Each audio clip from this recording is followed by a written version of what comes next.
આજે તો મારા મામાને જવાનું હતું હેલો મિત્રો, કેમ છો બધા? મજામાં છો ને?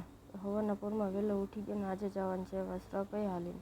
ફટાફટ આજે હતો સોમવાર, એટલા માટે થઈને આપણે જવાનું હતું હાલીને મારા મામાને, કારણ કે હું છે અત્યારે મારા મામાને.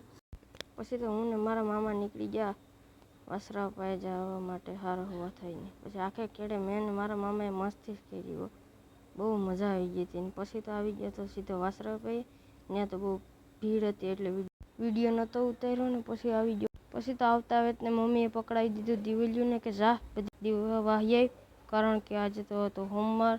ફટાફટ બધીમાં દીવો વાહીને આવી ગયો ને પછી તો આવી ગયો માંડવીને રોવા. માંડવીને રોવા આવ્યો તો અહીંયા જોયું તો પપ્પાએ પાણી વારી દીધું. પછી ઘડીક આમથી આમ જોયું, પછી ખબર પડી કે લે આ એટલું જ બાકી છે ને કયા વારી દીધું મને ખબર નથી. એટલું જ રહ્યું ને આજનો મિની બ્લોગ અહીંયા જ ખતમ. ટાટા.